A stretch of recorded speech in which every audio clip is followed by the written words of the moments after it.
नमस्कार, मैं हूं अजय कुमार। आप देख रहे हैं देसी अड्डा। बिहार के 40 लोकसभा सीटों में 12 सीटों पर सीधी टक्कर जनता दल यू और राष्ट्रीय जनता दल के बीच होने जा रहा है। इन 12 सीटों का आर पार की लड़ाई में जनता किसको हराएगी और किसको जिताएगी, क्या होगा वहां विकास का मापदंड, क्या होगी वहां का राजनीतिक समीकरण, इन सारी चीज़ों पर आज हम बात करेंगे देसी अड्डा के संपादक राकेश तिवारी जी से। राकेश जी नमस्कार, स्वागत है आपका। धन्यवाद आपको और दर्शकों को भी बहुत बहुत स्वागत। राकेश जी, कौन से वे 12 सीट है जहां सीधी टक्कर और आर पार की लड़ाई जनता दल यू और राष्ट्रीय जनता दल के बीच होने जा रहा है?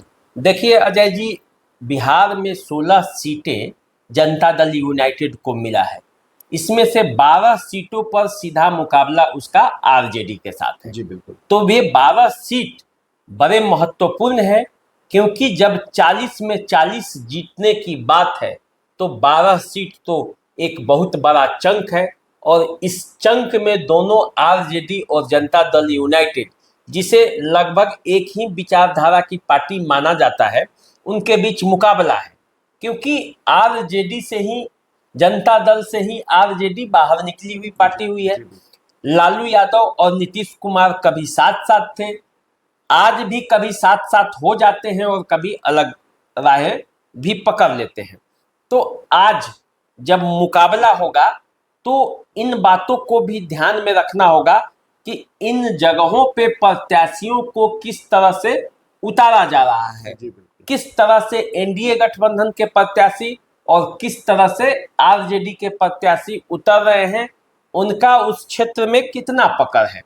तो बात करते हैं उन 12 सीटों में। जो पहला सीट, आइए वाल्मीकि नगर से शुरुआत करते हैं जी। तो वाल्मीकि नगर में जनता दल यूनाइटेड इस बार सुनील कुमार महतो को फिर से चुनावी मैदान में उतार दिया है। सुनील कुमार महतो बैजनाथ प्रसाद महतो के पुत्र हैं। चुनाव हुआ था, उसमें वो जीते थे। उनके पिता की मृत्यु हो गई थी, उसके बाद वहां चुनाव हुआ और उसमें वे जीत कर फिर से वो सांसद बने। पिता के जगह पर वो सांसद हैं। तो अब फिर से उन्हें टिकट मिला है और इस टिकट जब मिला है तो ऐसा क्षेत्र में माना जाता है कि सुनील कुमार महतो जो हैं वो उस तरह से जुझारू नहीं है जैसे बैजनाथ प्रसाद महतो हुआ करते थे। यहाँ पार्टी का जो जोर है वही सुनील कुमार महतो के काम आएगा। तो एनडीए का जो वोट बैंक है वो सुनील कुमार महतो की पूंजी है। इसके अलावे ऐसा कहा जाए कि सुनील कुमार महतो एक अलग से अपनी पूंजी रखते हैं, वो ऐसा कुछ वोट की पूंजी वो नहीं है। तो सुनील कुमार महतो के खिलाफ जो आरजेडी के प्रत्याशी हैं, अभी कोई मैदान में उतरे नहीं है, न इसकी घोषणा हुई है। ऐसा माना जाता है कि दीपक यादव, जो कि बगहा शुगर मिल के मालिक हैं, वे चुनावी मैदान में उतर सकते हैं। अब ये दीपक यादव कौन है? दीपक यादव उत्तर प्रदेश के बाहुबली नेता डीपी यादव के दामाद भी हैं। दीपक यादव इससे पहले बीजेपी के नेता हैं। बीजेपी में उन्होंने टिकट के आस में ही बीजेपी का दामन थाम कर इधर आए थे। पिछले चुनाव में इसी वाल्मीकि नगर से वे चुनावी मैदान में उतर चुके हैं। बसपा के टिकट पे वे चुनावी मैदान में थे, हार गए थे। इस बार वो आरजेडी के टिकट पे चुनावी मैदान में उतरने वाले हैं। तो लड़ाई यहाँ टक्कर की होने वाली है, क्योंकि दीपक यादव के बारे में ऐसा माना जाता है कि धनबल जनबल के मामले में वो कमजोर नहीं पड़ेंगे, वो टक्कर देंगे। तो ये रहा वाल्मीकि नगर की स्थिति। इसके बाद आप आइए शिवहर। शिवहर से जदयू के कोटे में है, बीजेपी के कोटे में थी, यहाँ से रमा देवी सांसद थी। यहाँ से लवली आनंद को जनता दल यूनाइटेड ने चुनावी मैदान में उतारा है और इसको देखते हुए आरजेडी यहाँ से रितु जायसवाल को चुनावी मैदान में उतार रही है।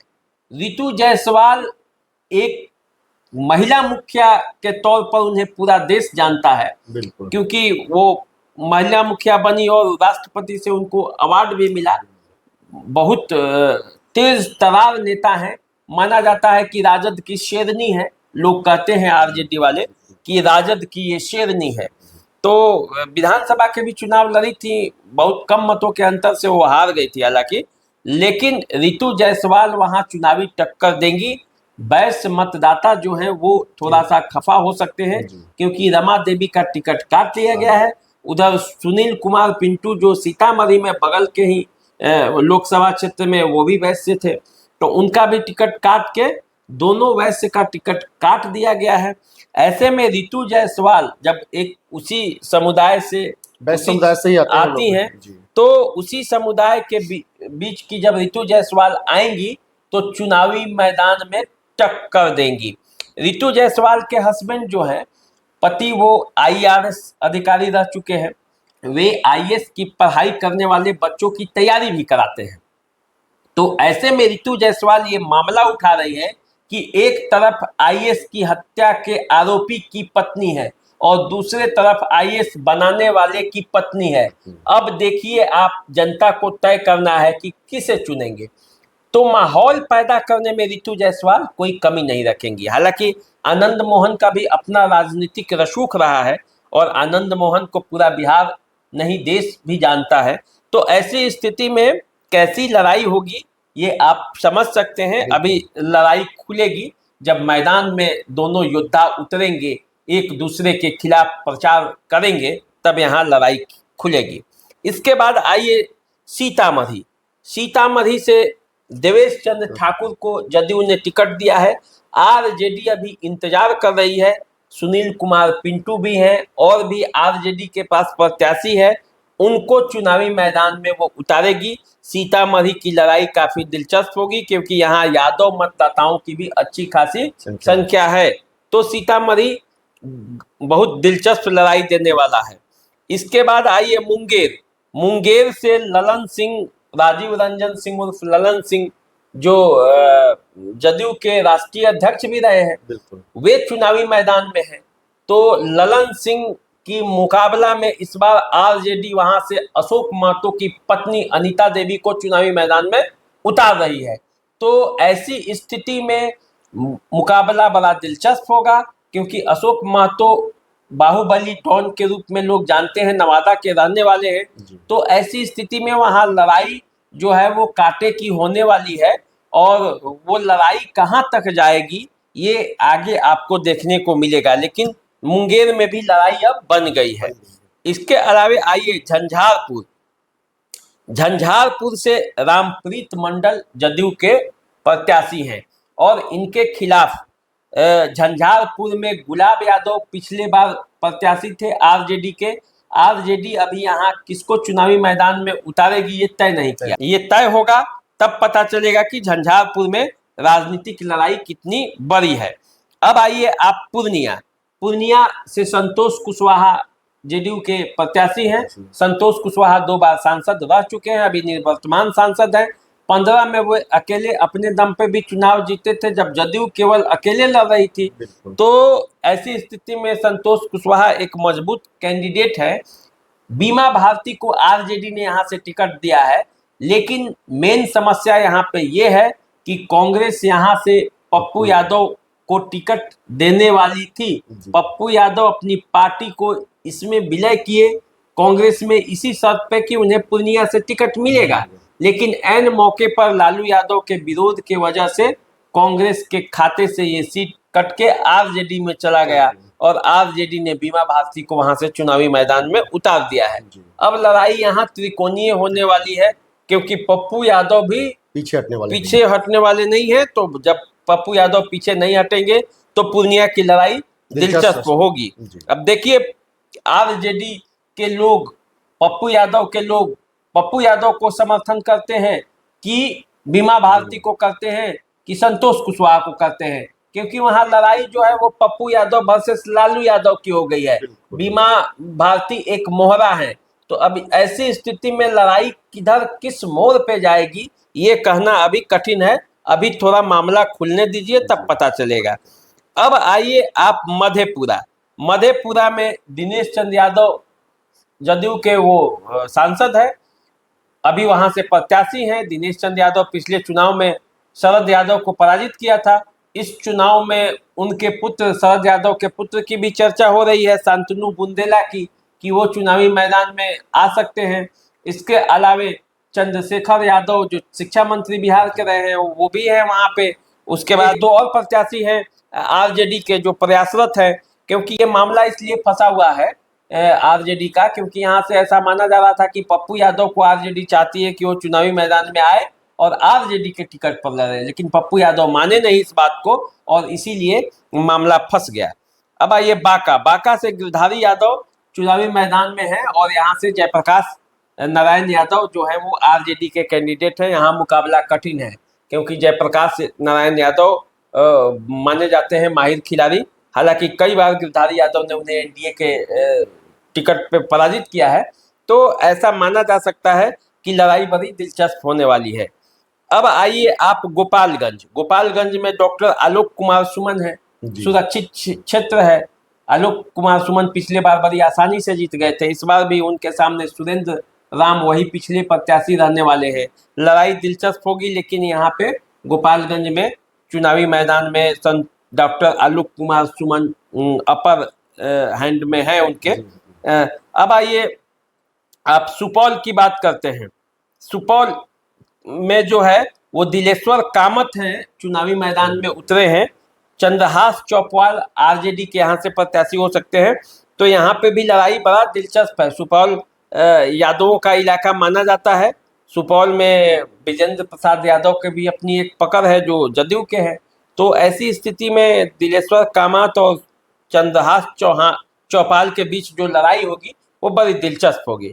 अब आइए जहानाबाद में कांटे की टक्कर है, क्योंकि पिछले बार भी चंद्रेश्वर प्रसाद चंद्रवंशी जो जदयू के कैंडिडेट हैं इस बार, पिछले बार भी बड़ी मुश्किल से 1700 वोटों से जीते थे और सुरेंद्र यादव ने उन्हें पराजित करते करते हार गए थे। शुरुआती दौर में उनको बढ़त दिखाया जा रहा था, अंत में जाकर 1700 वोटों से हार गए। इस बार फिर वे चुनावी मैदान में हैं। अब देखना है कि यहाँ लड़ाई कैसी होती है, क्योंकि भूमिहार वर्ग से भी दो प्रत्याशी चुनावी मैदान में उतरने के लिए तैयारी कर रहे हैं। ऐसी स्थिति में जहानाबाद की लड़ाई काफ़ी दिलचस्प होने वाली है। अब आइए सिवान वो सीट जहाँ से कविता सिंह का टिकट काट कर किसी दूसरे दल से, उपेंद्र कुशवाहा के दल से नेता को बुलाकर उनकी पत्नी को यहाँ से टिकट दिया गया है। लोगों में आक्रोश है, लोगों में गुस्सा है, लेकिन धीरे धीरे वो गुस्सा शांत हो रहा है, क्योंकि अंततः एनडीए और जो लड़ाई होनी है आरजेडी और हिना साहब, 3 लोग वहां पे हैं। माले भी वहां से चुनावी मैदान में इस बार नहीं उतर रही है। ऐसे में आरजेडी माले एक खेमा बनेगा, हिना साहब का एक अलग खेमा बनेगा और विजय लक्ष्मी देवी ये चुनावी मैदान में जब उतरेंगी एनडीए के प्रत्याशी के तौर पर, तो यहाँ लड़ाई होगा। तो ये देखना है, ये 12 कुल सीटें हैं बिहार की, जहाँ पे आरजेडी और जदयू के बीच सीधा मुकाबला हो रहा है। तो राकेश जी, ये जो 12 सीटें हैं, तो यहाँ पर क्या कई बार आपने जातियों का भी बात की, तो जातीय समीकरण यहाँ पे हावी रहेगा या विकास का भी कुछ पैमाना है? नहीं, देखिए, बिहार में जातीय समीकरण तो एक सच्चाई है, लेकिन इसके अलावे यदि ये इस जाति को साध रहे हैं तो उस जाति को दूसरे दल वाले भी तो साध रहे हैं।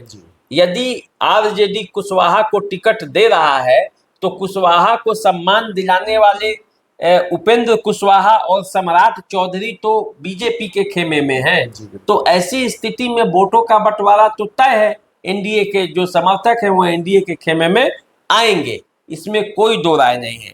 इसी तरह राम का नाम है, मोदी का नाम है, राम का लहर है, मोदी का लहर है, ये मोदी के नाम पर जो चुनाव होना है। दूसरा, इंडिया ब्लॉक में कोई वैसा प्रधानमंत्री का कैंडिडेट सामने नहीं आया है, तो ऐसी स्थिति में लड़ाई तो एनडीए के में को अपर हैंड दिखा रहा है। पिछले चुनाव में भी 39 सीटें यहाँ से बीजेपी जीती थी। बिल्कुल। तो ऐसी स्थिति में एनडीए का अपर हैंड है।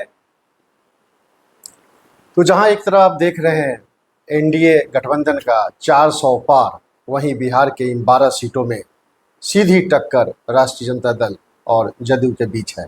अब आप देखिए कि इसमें जातीय समीकरण कितनी हावी होती है या मोदी लहर कितना चल पाता है। इसका आप इंतजार कीजिए और मेरा नमस्कार स्वीकार कीजिए। नमस्कार।